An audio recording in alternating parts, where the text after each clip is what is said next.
नमस्कार, आप देख रहे हैं मुद्दा। मैं हूं आपके साथ संदीप तिवारी।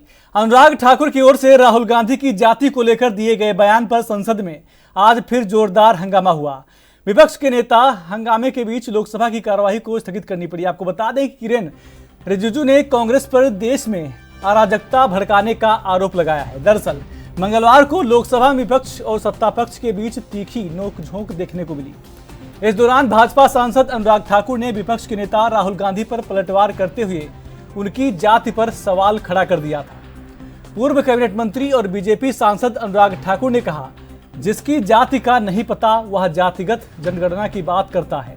अनुराग ठाकुर के इस बयान पर सदन में बहस छिड़ गई।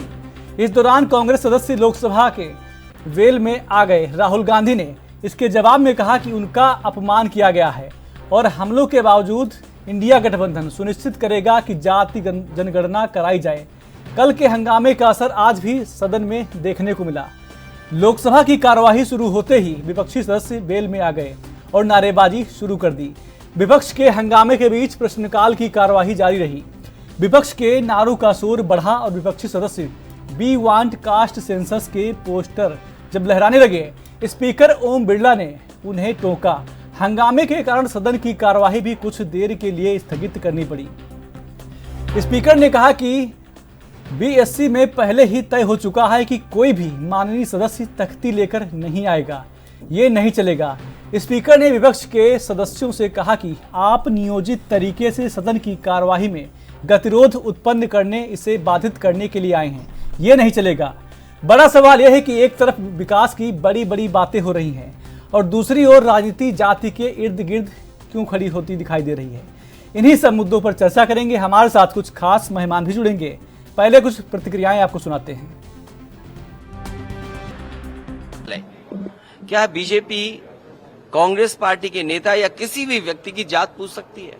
हम और आप लोग कभी व्यवहारिक मजाक करते हैं तो उसमें चलो एक बार को कोई बात मजाक में चली जाए, लेकिन सदन में जो शब्द का इस्तेमाल हुआ था, मुझे तो ये लगता है अनुराग ठाकुर जी को कहा गया है कि 99 बार गाली खा करके आओ आप सदन में, तब आप मंत्री बनोगे।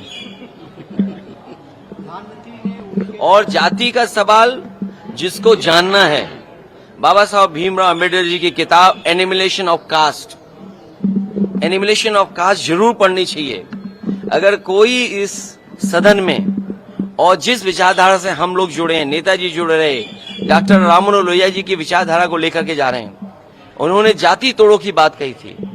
इनके पास अगर कोई व्यवस्था हो जिससे जाति तोड़ी जा सके, बीजेपी के लोग बताएं कि जाति तोड़ो आंदोलन जो डॉक्टर राममनोहर लोहिया जी ने चलाया था और समाज में एक परिवर्तन लाने की कोशिश की थी, क्या जाति तोड़ो आंदोलन का उनके पास कोई दूसरा है विकल्प? पूछने वाले को सब मालूम है ना। ये होना बोल के किसी को एक हाउस में टॉन्ट मारना, ये करना, ये सख्त पार्लियामेंट में ऐसा नहीं होता।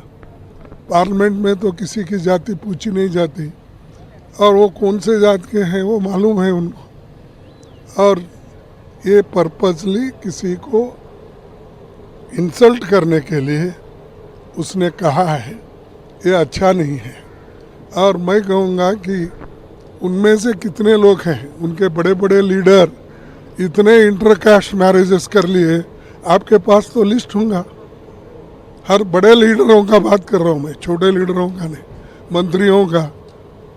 वो पहले अपना सूरत आईने में देख के दूसरों को बात। फिर से मैं कह रहा हूँ, देश का प्रधानमंत्री ओबीसी है और वो ओबीसी का बात करते हैं, उसको प्रधानमंत्री का चेहरा दिखाई नहीं देते हैं। आज देश में मैं खुद शेड्यूल्ड ट्राइब हूं, मैं पार्लियामेंट्री अफेयर्स मिनिस्टर हूं, दिखाई नहीं देते हैं क्या? इन्होंने ओबीसी, एसटी, एससी के लिए हमेशा रिजर्वेशन का विरोध किया है। आज देश को सिर्फ तोड़ने के लिए ये जाति का नाम ले रहे हैं। हम देश को तोड़ने नहीं देंगे और देश को मजबूत से एकजुट में रखने के लिए हम काम करेंगे।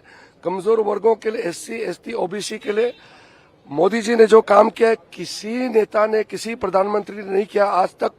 और नेहरू जी, राजीव गांधी जी, सब लोग ने रिजर्वेशन का विरोध किया, सब मालूम है। और आज जाति जाति कर रहे हैं। मैं सिर्फ एक ही बात कहना चाहता हूं कि ये जातिवाद का राजनीति, सुबह शाम जाति जाति करते रहते हैं। हर भारतीय का जाति पूछता है ये लोग, और फिर इनका नेता को जाति नहीं पूछ सकते हैं।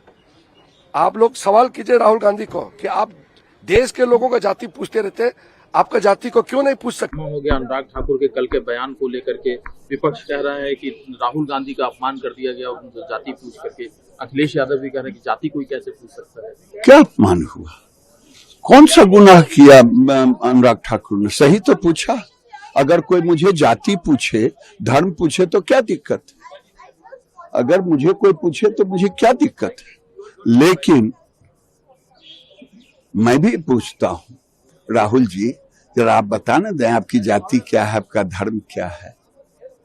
वो नहीं बताएंगे। कहीं जाएं, हम भी जाएं तो मस्जिद में कोई नमाज पढ़े, हम भी पढ़े। ऐसे मैं पढ़ूंगा नहीं तो कोई दिक्कत नहीं, अगर पढ़ लूं तो कहीं प्रे कर लूं तो कोई दिक्कत नहीं, कहीं त्रिपुंड लगा लें कोई दिक्कत नहीं। लेकिन इनका उद्देश्य है हिंदुओं को गाली देना, सनातन को तोड़ना। इनका उद्देश्य यही है, माँ बेटे मिलकर के भारत के सनातन को खंडित करना चाहते हैं, बर्बाद करना चाहते हैं। लेकिन सर आज देश को ये ज़रूरत है कि हम जाति से ऊपर उठकर, धर्म से ऊपर उठकर देश की सेवा करें, भारत माता की सेवा करें। हमारा धर्म वो कहता है, हमारी जाति वही है। हमारी जाति है भारत माता की सेवा करना, धर्म है भारत माता को आगे बढ़ाना। ये वो लोग हैं जो देश को इसी सांचे में ढालना चाहते हैं जो उनके लिए पॉलिटिकली कन्वीनियंट हो, कि कैसे देश की जनता को धर्म के आधार पे बांटे, किस तरीके से उनको जाति के आधार पे बांटे। जो उन्होंने कहा है बहुत ही निंदनीय है, और मैं उम्मीद करती हूँ कि वहाँ पे जो लीडर्स हैं उनसे माफ़ी मंगवाएंगे। मैं इस पर कुछ ज़्यादा टिप्पणी नहीं करना चाहूँगी, पर ऐसा कोई सेंटिमेंटल वैल्यू नहीं है कि जहाँ हलवा सेरेमनी में, जहाँ पूरे देश का आप हलवा बनाए दे रहे हैं, उसमें आप सेंटिमेंटल वैल्यू अटैच कर दें। आपको देश की जनता की बातें रखनी थी। ठीक है, बिल्कुल फाइनेंशियल बजट जो आता है वो आप लोगों के लिए एक सेंटिमेंटल होगा कि आप मेहनत करते हैं उसको लेकर, पर आज जनता के लिए जो आपने हलवा परोस दिया है बगैर चीनी का। और इस अहम मुद्दे पर चर्चा करने के लिए हमारे साथ दो मेहमान जुड़ गए हैं। मुन्ना खान जी हैं कांग्रेस से, साथ ही तपोस पाल जी हैं बीजेपी से। दोनों मेहमानों का स्वागत है। तपोस पाल जी, चर्चा की शुरुआत आप ही से करेंगे। तपोस जी, एक तरफ जहां विकास की बड़ी बड़ी बातें होनी चाहिए सदन में बैठकर, वहां कहीं ना कहीं देखा जाए राजनीति है वो जाति के इर्द गिर्द घूमती रहती है। नहीं, ऐसा नहीं है। आपको उनकी बातों को समझना पड़ेगा। ये अनुराग ठाकुर जी ने ऐसा कुछ भी नहीं कहा है जो कि संपूर्ण जाति व्यवस्था या उसको चैलेंज किया जी। हाँ, जो जातिगत आरोप लगाए गए हैं उन पे, वो कांग्रेस लगा रही है सिर्फ इसलिए कि उन्होंने ये पूछ लिया है कि राहुल गांधी जी अपनी जाति बता दे क्या है जी। देखिए, जातिगत राजनीति कर रहे हैं ये जाति गणना की मांग की जा रही है, उसमें उसको कांग्रेस सपोर्ट दे रही है कंटिन्यूअसली। और कई जगहों पे ये जातिगत डिवाइड एंड रूल की नीतियों पे चल रहे हैं। अखिलेश यादव के आप स्टेटमेंट्स देखिए। आज माता प्रसाद पांडे जी को उनको बनाना पड़ा विपक्ष का नेता यूपी में, किस लिए? जातिगत उसके लिए। और उसके लिए उन्होंने बताया भी, कल देखिए योगी जी ने बताया भी कि चाचा को गच्चा दे दिया उन्होंने जी।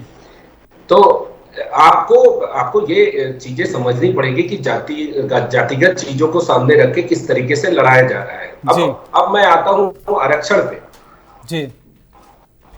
देखिए, अगर आरक्षण की व्यवस्था है तो आरक्षण दिया गया था कि समाज में जो अगड़ा वर्ग है और कुछ है पिछड़े वर्ग, आप पिछड़े वर्ग को समानता लाने के लिए, अग्रणी श्रेणी में शामिल करने के लिए उन पिछड़े वर्गों को आरक्षण दिया गया। अब उन सारे पिछड़े वर्गों का आरक्षण की अगर आप विवेचना करके देखें और उसपे एक क्या कहते हैं ओवरलुक करें अगर आप, तो आपको समझ में आएगा कि जितने पिछड़े जातियां या जितने भी अनुसूचित जातियां उन लोगों को आरक्षण दिया गया, उसमें से कई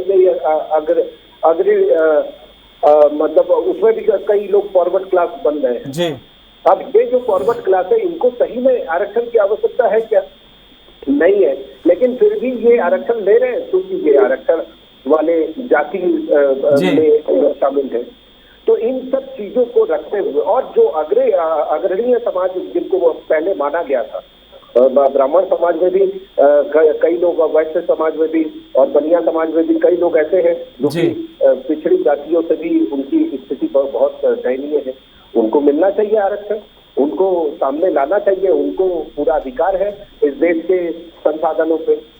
तो अगर ये व्यवस्था को अगर बांटा जाए और उस तरीके से देखा जाए तो आर्थिक आधार पर और जो सही में नीडी है उन तक ये आरक्षण पहुंचे, इसकी ऐसे व्यवस्था की जानी चाहिए। और इससे जो सस्ती राजनीति कर रहे हैं अखिलेश यादव, ठीक है तपस्वी आएंगे, ठीक है जी, तो राहुल गांधी अपनी जाति क्यों नहीं बताते? ठीक है, वो अगर इतना जातिगत चीजों को लेकर घूमना चाहते हैं। ठीक है तपस्वी आएंगे। मुन्ना खान जी, आवाज आ रही है आपको? जी आ रही है आवाज। मुन्ना खान जी, सदन में जहां जनता के विकास की बातें होनी चाहिए वहां कहीं ना कहीं देखा जो राजनीति है वो जाति के आसपास घूमती दिखाई दे रही है। देखिए, सबसे बड़ी बात है लगातार 14 से जिसके से भारतीय जनता पार्टी ने जात और राजनीति की जी, देखिए से हिंदू और मुसलमान की राजनीति, इस तरीके से शमशान और मुसलमान की राजनीति की। आज उसी बिता सिर्फ इंडिया गठबंधन के द्वारा ये बताया जाए ब्राह्मण 1.5% अगर देश पे राज कर, तो दलित का, शूद्र का, ओबीसी का, मुस्लिम का, इसका क्या होगा? इसके भविष्य किसको होगी? इसलिए इंडिया गठबंधन ने जाति जनगणना की बात की कि जितनी जाति उनके उतने अधिकार होंगे। सवाल है अधिकार की बात हो रही है, लड़ाई अधिकार की हो रही है। आप आज देख लीजिए इंडिया गेट में किसी भी ब्राह्मण के शहीदों के नाम नहीं है, किसी भी ब्राह्मण जात के शहीद नहीं है। दलित और मुस्लिम और ओबीसी लोग हैं जो देश की आजादी में शहीद हुए और उसका इंडिया गेट में नाम लिखा हुआ है। तो यही तो कह रहे हमारे राष्ट्रीय नेता श्री राहुल गांधी, जनगणना हर हाल पे करवाएंगे इंडिया गठबंधन की सरकार, क्योंकि देश को पता लगे कि किसकी तादाद कितनी है, किस कितना है। ये 1.5% की आबादी जो आज देश कर रहा है ये उचित नहीं है।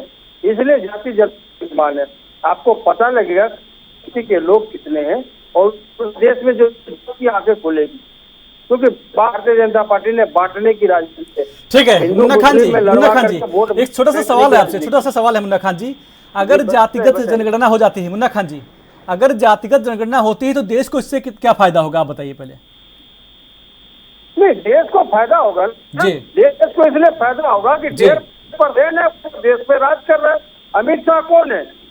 जैन है, वो 1.5% जैन है, पे राज कर रहा है। जितने में सब दिल्ली सचिवालय में लगे हुए, तो ये फायदा होगा कि जिस होगी वो अपने अधिकार लड़ेंगे। देश में किसी की भी सत्ता हो, गठबंधन की हो या भारतीय जनता की हो, अनदर किसी भी जिसकी सरकार होगी वहां लोग अपना हक मांगेंगे और बहुत ही ताकत से हक मांगेंगे। तो उसे पता लगेगा कि हमारी जाति के लोग कितने हैं, हमारी आबादी कितनी, हमारा अधिकार कितना होना चाहिए। इसके लिए कह रहे आज जो कह रहे हमारे राष्ट्रीय नेता राहुल गांधी जी कि 90 लोग जो देश को चला रहे, 90 IAS में बताइए एक भी दलित है जी, एक भी RSS का आज तक दलित ओबीसी नहीं बना। क्यों नहीं? वहाँ सिर्फ पंडितों को जगह दी जाती है। क्यों जगह दी जाती है? क्यों? दलित भारतीय जनता पार्टी के लिए वोट के टाइम हिंदू है और जैसे की सम्मत हो जाती है, भारतीय जनता पार्टी जीत जाती है। उसके बाद लेकिन जो इस तरीके के बयान दिए जाते हैं कांग्रेस की तरफ से, मुन्ना खान जी, जो इस तरीके से बयान दिए जाते हैं कि आरएसएस में कोई ब्राह्मण नहीं है, कोई ऐसा नहीं, दलित नहीं है, ब्राह्मण को बनाया जाता है आरएसएस में, तो इस प्रकार के जो बयान है तो कहीं ना कहीं समाज में विद्रोह नहीं पैदा कर देंगे। ठीक है, आएंगे आपके पास। तपोस पाल जी। जी तपोस पाल जी, मुन्ना खान जी का कहना है कि जो जिनकी जितनी आबादी है उनको उस हिसाब से उनका हक नहीं मिल पा रहा है, अगर जातिगत जनगणना होगी तो अपने हक के लिए लड़ सकेंगे।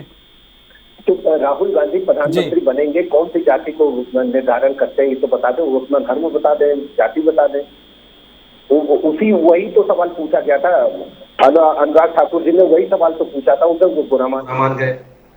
ना तो उनको अपने धर्म का पता है ना जाति का पता है। आज राहुल गांधी अपना बताए क्या है जाति और धर्म। और जातिगत जनगणना की बात करते हो, जिसकी जितनी दावेदारी उसकी इतनी हिस्सेदारी, इतने बड़े बड़े स्टेटमेंट्स दे रहे हैं।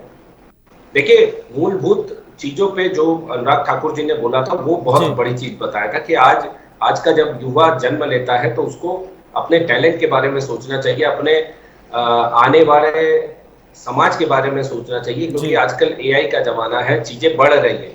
लेकिन युवा जब युवा होता है तो उसके अंदर जातिगत चीजों को डाल दिया जाता है, और ये युवा नेता बन के घूम रहे हैं। ये युवाओं को क्या संदेश देना चाहते हैं? उनको टैलेंट के लिए उत्सुकता उनके अंदर डालनी चाहिए कि ये करेंगे तो देश इस तरीके से आगे बढ़ेगा और आप भी आगे बढ़ेंगे। अनुराग ठाकुर जी ने कहा कि शैक्षिक और आर्थिक सुधारों की जरूरत पर भी जोर दिया जाना चाहिए, जिससे कि लोग समान रूप से लाभान्वित हो सके और एक ढर्रे पे वो आगे बढ़ सके। उन्होंने ये भी कहा कि शिक्षा और आर्थिक सशक्तिकरण ही समाज की असमानताओं को समाप्त कर सके। और विपक्ष इन सब चीजों को ना समझ के वो सस्ती राजनीति के चलते इसमें वो जो है उनके माफी नामे की बात कर रहे हैं। अरे माफी नामा क्या मांगेंगे? राहुल गांधी अपनी जाति क्यों नहीं बताते? बताए वो कौन सी जाति के हैं, वो नहीं बताएंगे, फंस जाएंगे। आज दिक्कत इस बात की है, सस्ती राजनीति करना आज की डेट में कांग्रेस की एक मतलब क्या कहें, वो पैटर्न बन चुका है उनका। जातिगत आरक्षण पर विचार, जातिगत आरक्षण पर राजनीति और समाज में समानता का संदेश और सरकार की नीतियां, इन सभी चीजों पे अनुराग ठाकुर जी ने बोला है। अगर उनके पॉइंट वाइज पॉइंट आप उनके चीजों को देखेंगे तो बहुत ही व्यवस्थित तरीके से उन्होंने इन चीजों को संसद के पटल पर रखा है। और हमें सभी लोगों को यह समझने की आवश्यकता है, क्योंकि जो आरक्षण जिस समय दिया गया था आज से 70 साल पहले, उसमें कहां पे क्या क्या लाभ हुआ, जो पिछड़ी श्रेणियों में थे उसमें कई अग्रणीय श्रेणी बन गए। क्या उनकी आवश्यकता है वो पिछड़े श्रेणियों में जो वो अपने आप को रखते हैं? तो इसका फिल्टर होने की आवश्यकता है। जो उस समय अग्रणीय जातियों में डाले गए थे कि यहाँ ये समाज में अग्रणीय है, आज उसमें कई पिछड़े समाज के और पिछड़ी श्रेणियों के लोग उत्पन्न हुए हैं। उन तक कैसे हम अपने सरकार की योजनाओं को लेके जाएं और उनको लाभ पहुंचाएं। तो ये एक कॉम्प्लेक्स थिंग है, और उस पे किस तरीके से हम निकालें सॉल्यूशन, उस पे ना बात करके ये कह रहे हैं हमें माफी कर देना चाहिए, वो कर कि दुनिया भर के हलवा जब डिस्ट्रीब्यूट कर रहे थे तो पता नहीं उसमें कितने ओबीसी हैं, कितने एससी हैं, कितने एसटी हैं, दुनिया भर की चीजें राहुल गांधी वहां बोलते रहे।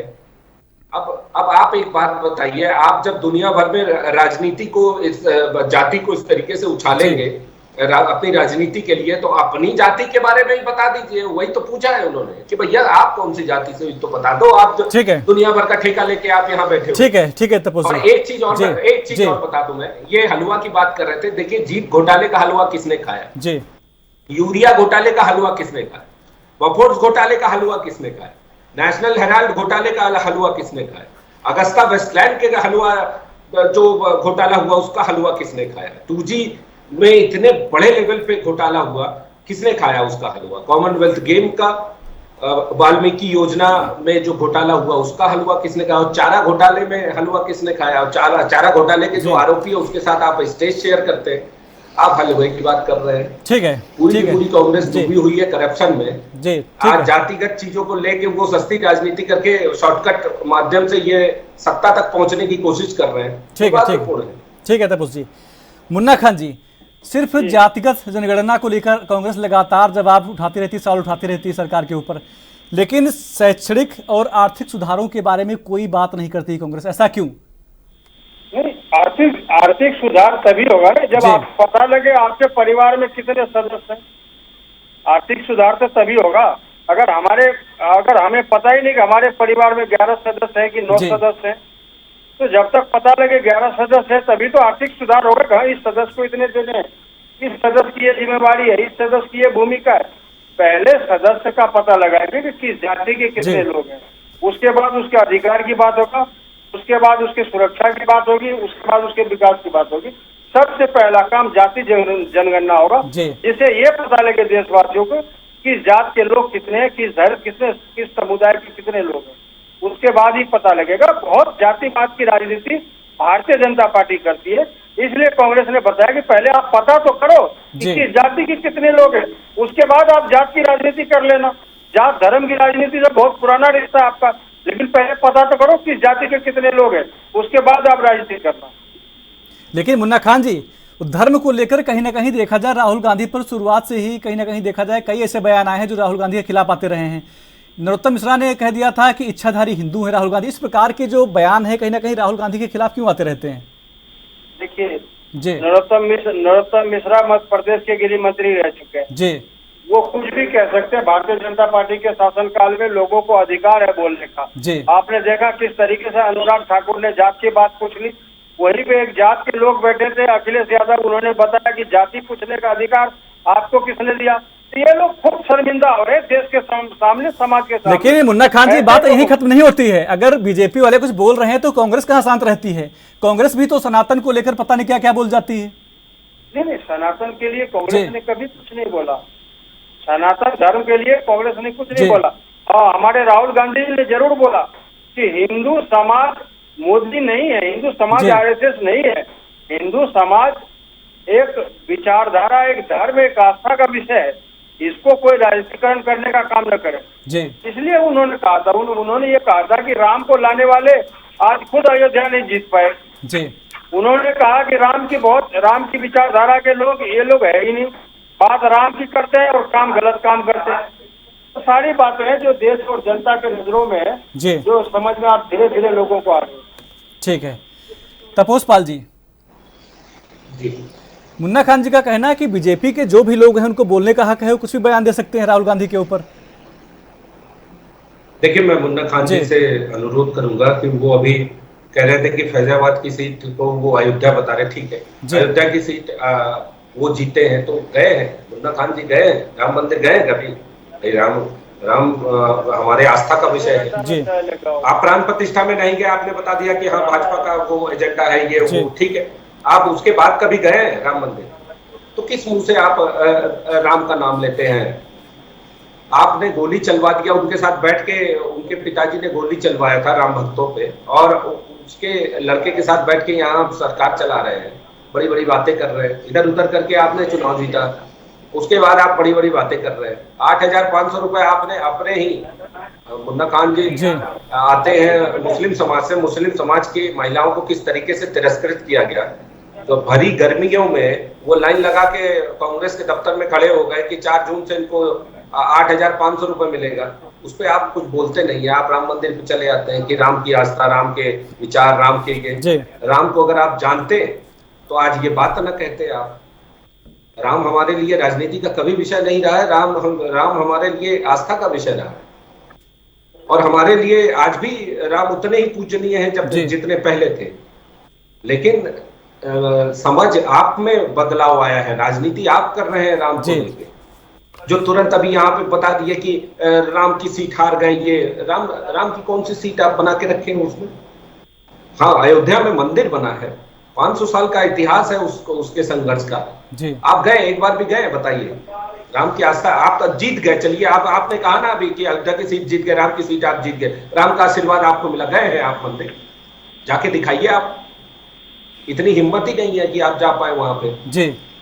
ठीक है। और जहां तक जाति की बात करते हैं, राहुल गांधी इतनी बड़ी बड़ी हलवा में कितने लोग हैं उसमें ओबीसी और एससी और दुनिया भर की चीजों में एससी एसटी ढूंढ रहे थे, उनके स्टेटमेंट्स को उठा के देख लीजिए, उनसे सिंपल यही सवाल पूछा गया कि आपकी जाति क्या है।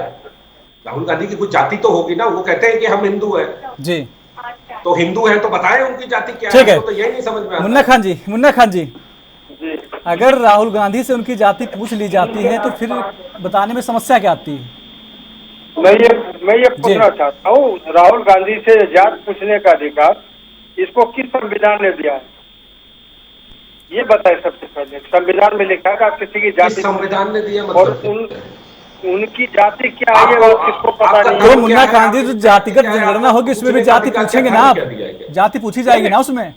बिल्कुल जाति पूछी जाएगी, जात के हिसाब से बंटवारे होंगे, जाति क्यों नहीं पूछी जाएगी? पूछी जाएगी। आपको मालूम है, जात तो बताएंगे, पार्टी के हैं, आप ही बता दीजिए ना राहुल गांधी की जाति क्या, आपको मालूम है? कुछ मालूम है आपको? अरे राहुल गांधी की जाति ब्राह्मण है भाई। राहुल गांधी की जाति कैसे ब्राह्मण हो गई, आप ही बता दीजिए। और सुनिए तो सही, कैसे हो गई, सुनिए तो सही, अरे सुनिए तो हाँ सही। बताइए मुन्ना खान जी, सुन रहे हैं, मुन्ना खान जी सुन रहे, बोलिए बोलिए। उनको एक बार शांत कीजिए। तपोज जी सुन लीजिए, पहले कुछ बता रहे हैं। जी जी बोलिए। अरे उनसे मैं पूछ रहा हूँ कि अशोक सिंघल के दामाद का नाम बता दे, आडवाणी के भतीजी का, जो अजय आडवाणी की जो भतीजी है उसके हस्बैंड का नाम बता दे, अरे आप जो नरेंद्र मोदी के भतीजी का नाम बता दिए। सारे दामाद मुस्लिम है, उनकी जाति क्या होगी ये बताए ना। ये नहीं, इंदिरा गांधी की शादी। लेकिन मुन्ना जी सवाल का मतलब सवाल नहीं होता है, जवाब देना पड़ेगा ना पहले आपको। इनकी बात समझिए, इंदिरा गांधी के कोई भी सहमत नहीं है। बात ये इंदिरा गांधी की करेंगे। मैं ये कह रहा हूँ कि 12 दामाद। चलिए ठीक है मुन्ना खान जी, तपोज जी समय की बहुत कमी है, मैं आपके साथ रोकेंगे। तपोज जी चर्चा करने के लिए आपका बहुत बहुत धन्यवाद। साथ ही मुन्ना खान जी थे कांग्रेस से, आपका भी धन्यवाद। मुद्दा में मेरे साथ बस इतना ही। आप देखते रहिए ANB न्यूज। नमस्कार।